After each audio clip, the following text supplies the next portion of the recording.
Goedenavond en welkom bij het Politbureau, het wekelijkse politieke programma van Omroep Friesland. We praten hier met fractievoorzitter Hilde Tjerema van D66 in de gemeente Ljouwert. D66 bepaalt in belangrijke mate hoe het nieuwe kabinet eruit komt te zien. Zien de ChristenUnie waard een blokkade opwerpen en nou met GroenLinks weer mij praten. Ek lokaal broerste partij van de ambitie. Zullen het in Ljouwert bijgelijks eindelijk slagje om de almacht van de Partij van de Arbeid te breken. Ja, Hilde Tjerema, fractievoorzitter en listloeker van D66 in Ljouwert. Welkom in het Politbureau.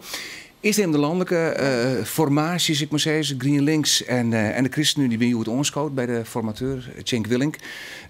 Wat D66 onbelangrijk, wat Jim onbelangrijk is de keuze voor de partij die het in het nieuwe regering aan is wel duidelijk, denk ik. Hè? Ja, ik hoop dat het slagje wordt morgen. Ik denk dat voor het land belangrijk is dat er een stabiel kabinet komt. En een stabiel kabinet is wat mij betreft een kabinet dat keer rekening op steun van meerderheid in, bij de Kamers. Ja, maar de vraag is natuurlijk waar is de vierde partij die het wat betreft onbelangrijk onbelangrijk Ja, ik denk dat de enige goede mogelijkheid is met GroenLinks D66 en het CDA VVD. Ja, waarom GroenLinks eigenlijk? Waarom wil je dat eigenlijk zo graag? Nou, allereerst wil ik graag gerucht aan een verkiezingsuitslag. Maar ik denk dat de uitdaging voor de komende jaren, of misschien wel de komende decennia van Europa, die liggen onder andere op het meet van politiek, van klimaatpolitiek, dus van klimaat, migratieproblematiek. Dus eigenlijk alles wat in mijn beleving nodig is een kabinet dat de boeten schudt. Maar in het land vooral stabiel is. En dat de ChristenUnie die shirt net aan boeten. Ja, zeker. Maar als ze juist naar de problematiek van het klimaat, dan wist zeker dat ze dat moest oplossen over de grenzen heen.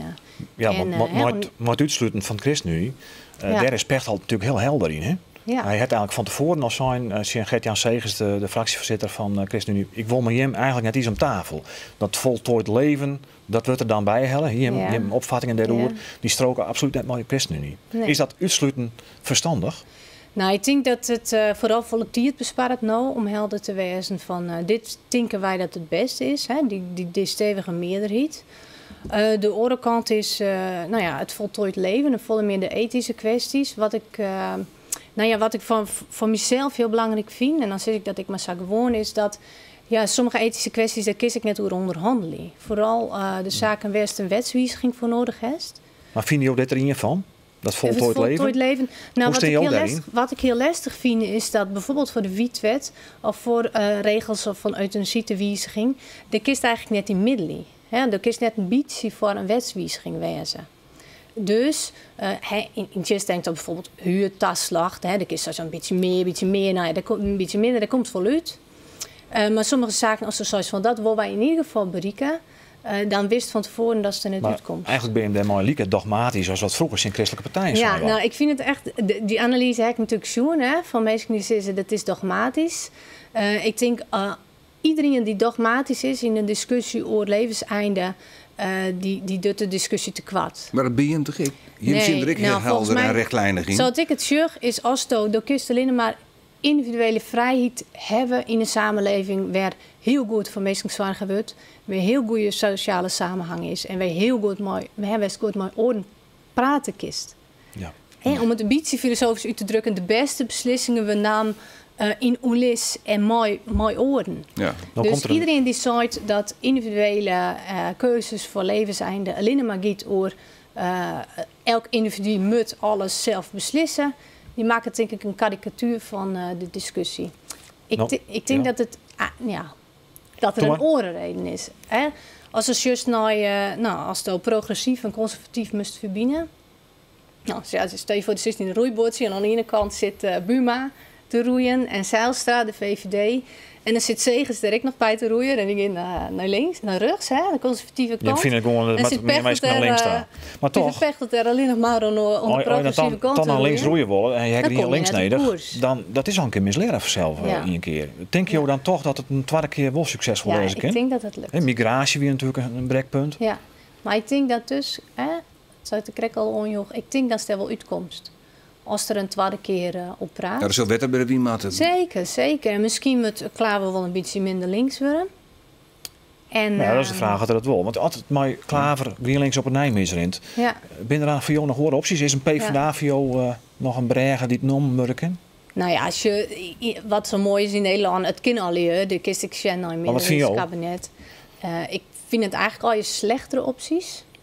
Het enige positieve wat ik zeg aan een minderheidskabinet is dat de Tweede Kamer voor de meningsstelling wordt gebracht. Ja. Dat mag je als democraat onspreken. Ja, precies. En dat ken ik wel hele mooie dingen. Ja, het zomaar voltooid leven niet kennen, hè? Dat je dat oplossen in de Tweede Kamer. Nou ja, welke kwesties dan ik, was dan krijgt is dat gedoogpartners op bepaalde thema's volle gruttere rol krijgen in het spul. En dat is op zich wel, vanuit democratisch oogpunt is het wel mooi. Het levert een mooi debat in de Tweede Kamer op. Laten we even van Den Haag naar Ljouwert. Ik word in november ben onder oren in Ljouwert ben verkiezings, werendelingsverkiezings. Als er een kabinet komt waarbij het blikken die in het dat D66 zien gaan hoe spelen het, is best mogelijk dat ze dus net in de regering komen. Dan plukken jou daar in november de wrange vruchten van. Nou, ik vrees het me af. Hoe vier de invloed van Den Haag riekert hier in Ljouwert? Nou, ik denk dat we vrij groot, zeker van partij is D66 toch? Ja, maar aan de andere kant, wij zijn wekelijks met mensen in gesprek. Er worden steeds meer mensen lid. Dus we zeggen wel dat er aandacht is voor lokale kwesties. Ja, maar binnen de eerste verkiezings, na de landelijke verkiezings, de zal door de media, maar ik terug jouw partij en alle andere partijen, maar een heel soort belangstelling zien werden hoe dat D66 het in Ljouwert. Zeker. Dus er is aan de ene kant een invloed van Den Haag. Aan de andere kant is er een enorm, in mijn beleving, hier op een speelveld van de laatste verkiezingen wie met 30% opkomst. Dus er is een enorme groep mensen, jongeren, die voor het eerst in stemmen. Die wij in ieder geval graag willen uitzoeken dat ze op een partij stemmen. Ik bij de gemeenteraadsverkiezingen. Dan ben je ook listloeker van D66, dat toon je nou ik. Je hebt nooit in een college zitten, hè? Nee. Want de laatste keer wie in een fjouw zitten, liep als Paul GroenLinks. Ja. Toch wil je met kiezen. Dan wil ik wel zeggen van nou, de heim en haar misschien hoe spelen maar de onderhandelings. Ja, laat me er heel duidelijk over wezen. Wij zijn in 2010 ben we in de Rie komen, met 2 zitten. En in 2013 ben we met 4 zitten erin komen. En 2000 wij gaan in 2000 voor de verdubbeling. 8 dus we tenminste zitten winnen. En daarmee baseer je natuurlijk die Tweede Kamer verkiezingen. We doen mooi om te winnen. Ja. Dus we doen mooi om te winnen. En dat betekent dat wij graag een college deal willen nemen. Want toch die uitslag van de Tweede Kamerverkiezings, zeg je de dominantie van de Partij van de Arbeid, ik in jou het bot al brokkelen in november? Ja, ik ben heel benijd. Ik heb me een beetje verbaasd hoe de bestuurlijke kaart die ze loeken in de verkiezingen. Dus er staan een gros wethouders op van de zittende PvdA. Ervaren mensen, die het toch prima in die auto. Ja, zeker.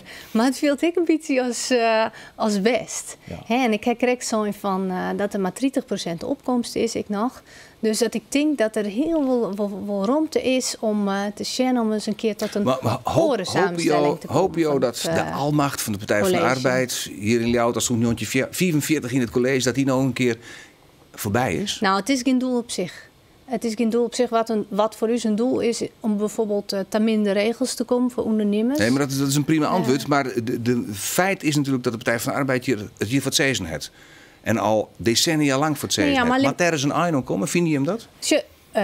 Als in een rie, in je treden of meer. Ja. Nou, natuurlijk wil ik dat graag. Ja. Dus dat wil ik graag. Jim als D66 wil eigenlijk die almacht van de Partij van de Arbeid. Ja, maar ik wil het omdat ze dan ooit eens een keer tot nijbelierd komen. Ja. En in een antwoord, ja of nee, ben je al in als wethouder? Als D66 zou het is eerst om te kiezen, dan is het onder de partij. Ja of nee? Dan kan ik antwoord ja op die vraag. Wat wil je zelf? Dat weet ik nog net. Is dat een ja? Het lijkt nog iepen. Omdat het is in volgorde, dat ik het zie. Het is eerst maar word je het zelf kiezen. eigenlijk wel? Nou ja, kijk, we durven net meer mooi voor spek en binnen. Dat is dus eigenlijk een voorzichtige ja. Laten we eens even zien hoe dus cartoonist Gerco van Beek dit verhaal op papier zetten heeft.